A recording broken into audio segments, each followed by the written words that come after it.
രാജ്യത്ത് രൂപപ്പെട്ടുവരുന്ന എൽനിനോ പ്രതിഭാസത്തിന്റെ പശ്ചാത്തലത്തിൽ ജലസംരക്ഷണ പ്രവർത്തനങ്ങൾ ശക്തമാക്കുവാനും കാലാവസ്ഥാ വ്യതിയാനങ്ങളെ നേരിടുവാൻ സജ്ജരാകുവാനും സംസ്ഥാനങ്ങളോട് ആവശ്യപ്പെട്ട് പ്രധാനമന്ത്രി നരേന്ദ്രമോദി.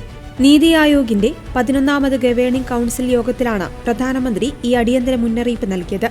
എല്ലാ സംസ്ഥാനങ്ങളിലെയും കേന്ദ്രഭരണ പ്രദേശങ്ങളിലെയും പ്രതിനിധികൾ പങ്കെടുത്ത യോഗത്തിൽ കാലാവസ്ഥയിലുണ്ടാകുന്ന വ്യതിയാനങ്ങൾ, കൃഷി, ജലസ്രോതസ്സുകൾ, ജനങ്ങളുടെ ഉപജീവന മാർഗം എന്നിവയെ സാരമായി ബാധിക്കാമെന്ന് പ്രധാനമന്ത്രി ചൂണ്ടിക്കാട്ടി.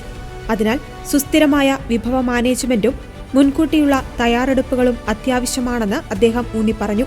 പസഫിക് സമുദ്രത്തിലെ മധ്യകിഴക്കൻ മേഖലകളിൽ സമുദ്രോപരിതലത്തിലെ താപനില അസാധാരണമായി ഉയരുന്ന പ്രതിഭാസമാണ് എൽനിനോ.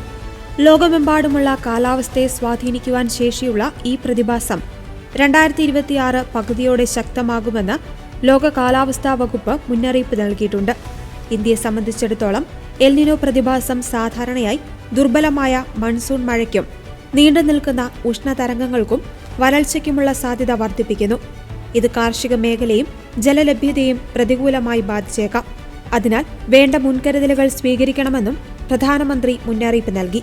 അതേസമയം ആഗോളതലത്തിലെ മികച്ച മാതൃകകൾ സ്വീകരിച്ചുകൊണ്ട് പ്രത്യേകിച്ച് പുനരുപയോഗ ഊർജ്ജം, പുതിയ സാങ്കേതിക വിദ്യകൾ എന്നിവയിൽ രാജ്യം സ്വയം പര്യാപ്തത കൈവരിക്കണമെന്ന് പ്രധാനമന്ത്രി ആവശ്യപ്പെട്ടു.